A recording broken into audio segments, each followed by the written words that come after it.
नागपुर से एक चौंकाने वाला साइबर अपराध सामने आया है, जहां शादी के नाम पर भरोसा जीतकर एक महिला से 7,51,150 रुपए की ऑनलाइन ठगी की गई। मामला नागपुर शहर के साइबर पुलिस स्टेशन में दर्ज अपराध क्रमांक 107-225 से जुड़ा है। पीड़िता ने शादी.com पर अपनी प्रोफाइल बनाई, जहां खुद को डॉक्टर मनीष मधुक बताने वाले एक अज्ञात व्यक्ति ने दोस्ती की और जल्द भारत आकर मिलने का वादा किया। धीरे धीरे विश्वास जीतने के बाद आरोपी ने अलग अलग बहाने बनाकर पीड़िता से कई बैंकों के खातों में पैसे ट्रांसफर करवाए और लाखों रुपए की ठगी को अंजाम दिया। जैसी शिकायत दर्ज हुई, नागपुर साइबर पुलिस ने तकनीकी जांच शुरू कर दी। बैंक खातों के विश्लेषण में सामने आया कि आरोपी पुणे में सक्रिय है। इसके बाद साइबर पुलिस की टीम ने पुणे में कार्रवाई करते हुए 3 आरोपियों को 30 दिसंबर 2025 को गिरफ्तार किया। गिरफ्तार आरोपियों में राहुल सतीश चौहान 29 वर्षीय निवासी पांचगनी जिला सातारा, फैजल मोहम्मद फरीद शेख 31 वर्षीय, फ्रांसिस मुसुक जिम्बा 31 वर्षीय मालवी देश का नागरिक शामिल है। जांच में खुलासा हुआ कि फ्रांसिस मुसुक को जिम्बा अवैध रूप से भारत में रह रहा था। उसका वीजा 11 जून 2024 को ही समाप्त हो चुका था। आरोपी ने अपने भारतीय साथियों की मदद से बैंक खाते खुलवाए, उनके दस्तावेज अपने पास रखे और ठगी की रकम को अलग अलग माध्यमों से निकालकर ठिकाने लगाया। पुलिस को आशंका है कि यह गिरोह अन्य कई साइबर ठगी मामले में शामिल हो सकता है। फिलहाल मामले की गहन जांच जारी है। नागपूर सायबर पोलीस ठाण्याकडे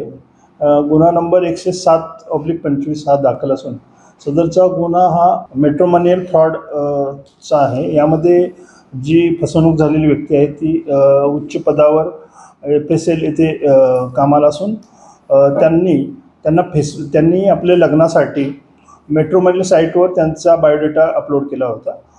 तर सदरच्या बायोडेटाच्या अनुषंगाने त्यांना +44 या नंबरवरून डॉक्टर मनीष मधुक असं बोलत आहे असं सांगून त्यांच्याशी सलगी वाढवली की मी इंडियन फॉरेनला असतो आणि मी आता इंडियात येऊन मी स्थायिक होणार आहे आणि मला तुमच्यासारखीच उच्च पदस्थ मुलीशी लग्न करायचं आहे वगैरे असं सांगून त्यांच्याबरोबर त्यांनी संबंध वाढवले आणि त्यांच्याकडून कोणत्या ना कोणत्या कारणाकरून वगैरे त्यांच्याकडून पैसे घेतले आणि आपण लग्न झाल्यानंतर आपण एकत्रच राहणार आहोत, ते पैसे मी तुला देईन वगैरे असं सांगून त्यांची 8 लाखाची फसवणूक केली होती। याबाबत आपण गुन्हा नोंद केला आणि सदर गुन्ह्याचा तपास माननीय पोलीस आयुक्त Ravindra single sir, joint CP sir, माननीय DCP लोहित मतानी सर यांच्या मार्गदर्शनाखाली API बागुल आणि आम्ही चालू केला। सदर गुन्ह्यामध्ये ज्या अकाउंटवर पैसे त्यांनी भरले होते ती सर्व अकाउंट 2 पुण्याची होती। त्यामध्ये पुण्याचे राहुल चौहान,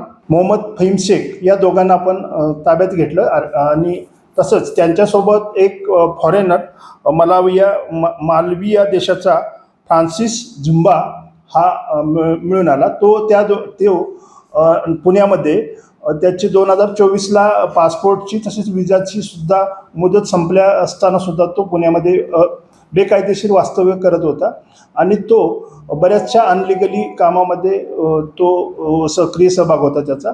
तो या दोघांचे जे अकाउंट असतील किंवा इतरांचे अकाउंट असे पुढे वापरून त्यांचा जो पुढचा जो आरोपी आहे, जो पाहिजे आरोपी फ्रान्सिस वगैरे आहे, त्याला तो देत होता आणि यांच्या मार्फतीने ते अशा प्रकारचा भारतीय मुलींना मेट्रो मनी साईटवरून माहिती काढून वगैरे ते फसवणूक करत होते।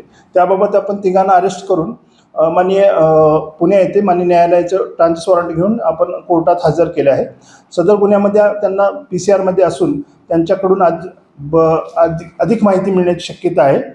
यातील जे पैसे गेलेले आहेत त्याचा सुद्धा आपण तपास करत आहोत आणि यांच्यासोबत आणि कोण आरोपी आहेत याचा सुद्धा तपास करत आहोत। लेटेस्ट अपडेट्स के लिए राष्ट्रवान न्यूज को फॉलो कीजिए।